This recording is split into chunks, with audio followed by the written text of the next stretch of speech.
Hey Gemini, how's it going? I don't know where to put that. Moonstone? So this is your reading for October, and got a lot going on in my mind. I'm not an astrologer, but we have a full moon on the 1st or 2nd of October. It's at the very end of October 1st, so it'll depend on where you live. We have a full moon in Aries. It's a harvest moon on October 16th. We have the new moon in Libra, and we're in Libra for the beginning of the month. We go into Scorpio at the end. And then we have a blue moon, a second full moon on Halloween on October 31st in the sign of Taurus. A couple other things that caught my eye was we do have Mercury in retrograde.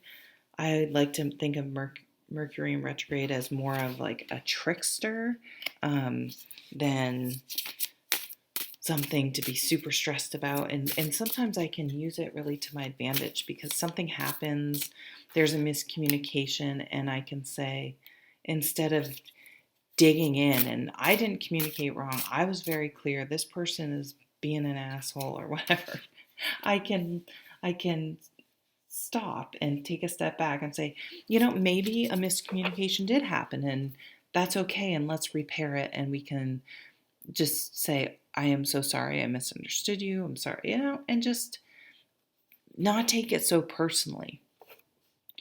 Another interesting thing is Venus is moving into Libra, and I feel like this is a very positive, fertile energy. It's interesting I said fertile. So think about that depending on what you want. A very fertile time for new relationships or the establishing of a committed relationship. Either meeting someone that you can have a long-term relationship with, or if you're with someone, making a commitment to whatever the next level is for wherever you guys are. The bottom is the Six of Cups, happiness. Isn't that cute?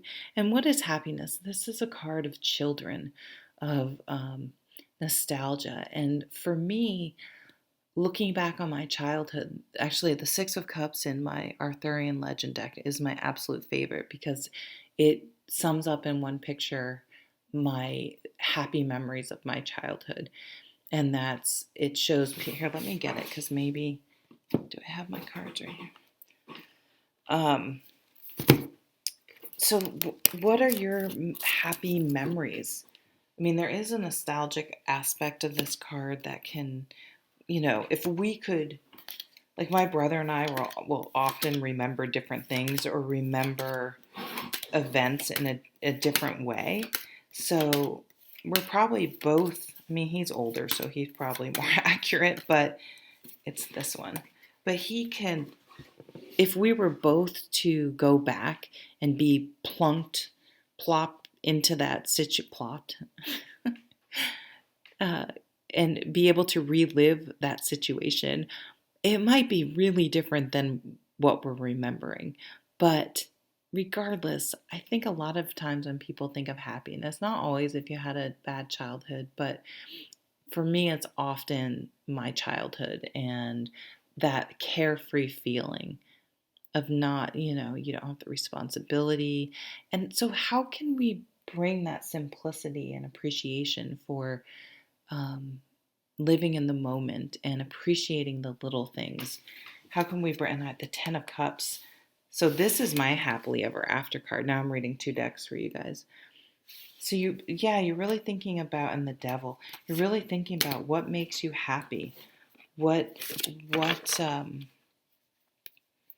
isn't making me happy, what is making me happy, but really realizing that happiness is something that you cultivate from within. It's not something you can obtain externally. You can't buy it. You can't, oh, what am I doing? You can't buy it. You can't, it has to come from within. You can't find it externally. It doesn't mean outside things can't influence it, but I mean, you see it all the time with celebrities and you think these people have all the money in the world, all the fame in the world, but then they overdose or they kill themselves or whatever. And it's just heartbreaking. But I think it just shows that fundamentally happiness is we can have it at any time. Now, if you're going through something horrible, I'm not trying to diminish that. And there are times when we're in survival mode. But appreciating those simple things can really help, I think.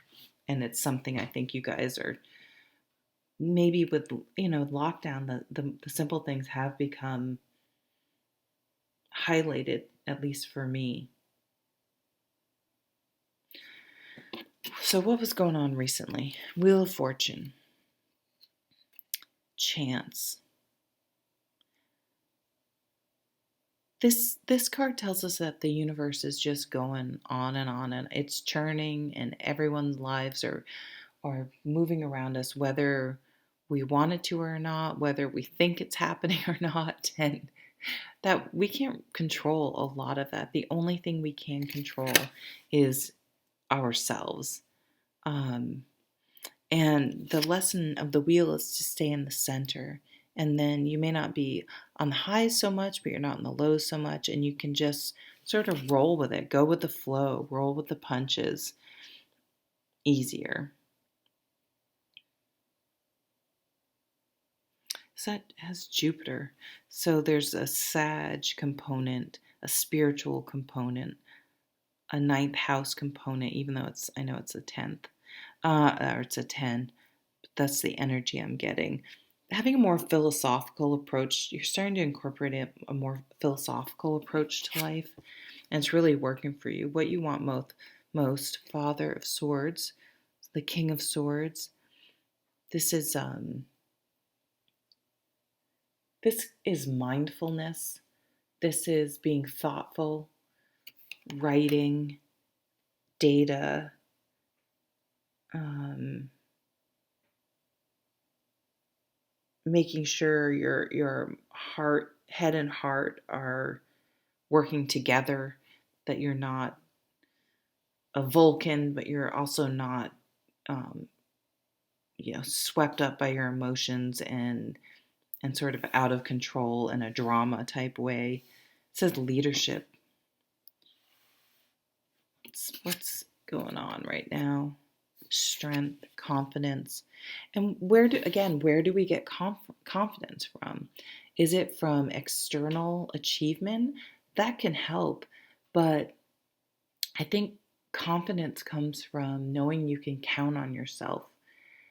So if you say you're going to get up early and work out, you get up early and work out. If you say you're going to eat a sensible diet, you do it. If you say you're going to save money, you do it. Like you have you can count on yourself. Um, I know I feel like I disappoint myself a lot. And so, how to get past that feeling and being sort of wishy washy because you always sort of give yourself an out, and or someone else does this to you. So it's wanting the actions, like what comes out of the mouth and the action you take to match, and that is confident. That's taking care of. I can take care of my own bills. I can manage my life without someone. I am secure in a whole person by myself. But it's also putting yourself out there and saying, but this is the night, but I would like to meet someone or date someone or make some changes and have the courage to be able to express my needs and be okay with having needs. So it could be that you've gone, or maybe these are the two sides of Gemini, that I don't need anyone, and people like to be, it's good to give. It feels good to give. So it's okay to soften And this is for any gender. It's okay to soften. It's okay to have needs. It's okay to express those needs. It's okay to be vulnerable.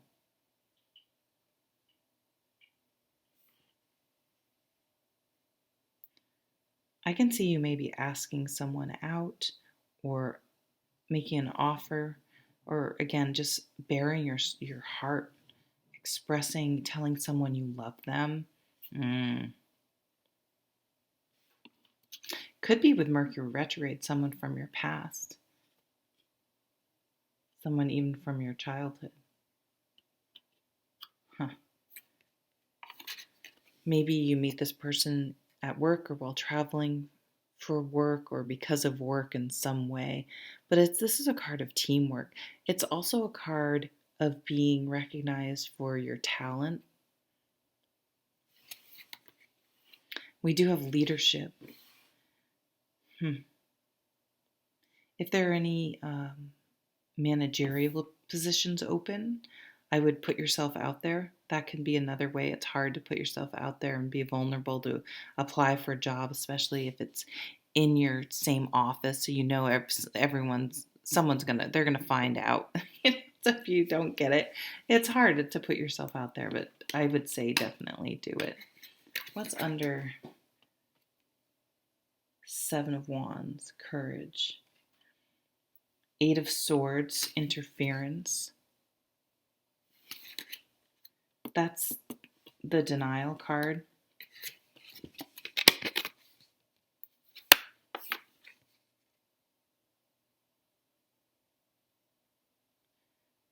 Four of Cups, mixed emotions.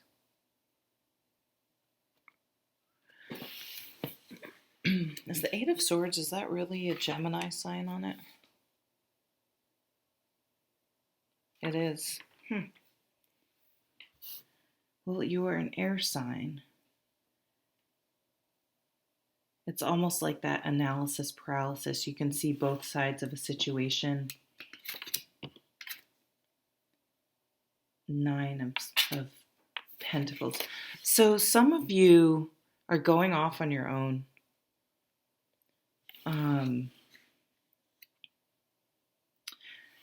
Okay, so I think for some of you that maybe have had expressed to someone that you had an interest, I feel like that person needs to go through. I feel like you may not get a yes right away, or you may not give someone a yes right away because you have to come to terms with something inside you first, some hang up, some whatever it is, something you need to deal with. And you may want to be alone for a while. I did that once. I had just gotten out of a relationship and met someone, and I was like, I need some time to myself. Like, I don't want to get back into a relationship. And then, several months later, it kind of, anyway, it didn't work out well, but that part of it I felt good about. So if someone says I need some time alone, I wouldn't put your life on hold. If it's meant to be, it will come back around. So this could be something that happened years ago with that Six of Cups. So maybe for you, this Mercury retrograde will bring someone back around in a positive way. I don't think it's someone you actually had a relationship with. I think it's more like, you had some extras. It's more of the timing wasn't right, or I feel like it never quite got started. Justice and death, wow. Transformation, balance. Being okay with letting go of any relationship that, like, I wouldn't keep anyone who kind of is hot and cold, kind of, every couple weeks comes around and kind of ghosts you for a while, then is back. And like, I don't think that's helpful. I think it just creates mixed emotions and interference. And I think it's a distraction, but it's maybe to a fault. King of Cups, a water sign. Maybe at the end of October going into Scorpio. Scorpio. The Devil. So it's like there's an attraction though. The Two of Pentacles. Kind of creepy. It looks like he's sneaking up on her. It's like she's distracted. Yeah, there's a distraction. I almost feel like it would be better to be alone than to kind of having sort of half-assed things hanging out there. It's just confusing you and kind of lessening your spirits, and but you're in denial about something.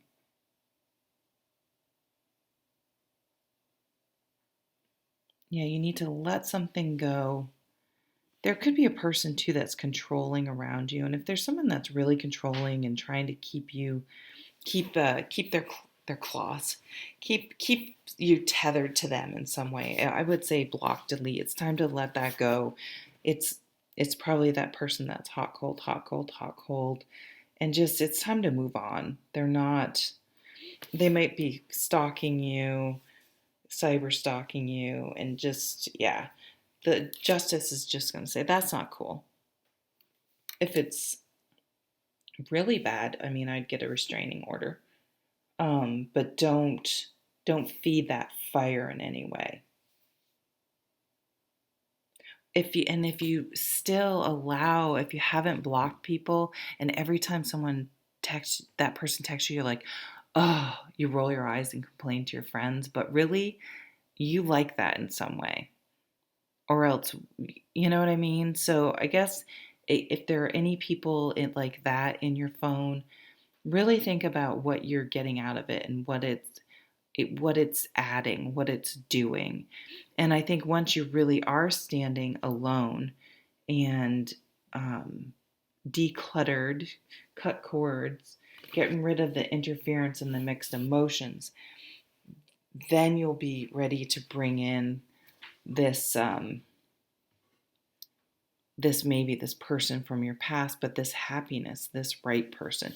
But I feel like this is a lot of clutter, a lot of, some codependent people, some controlling people, some some people who are hiding some bad behaviors that need to be gotten out of the way.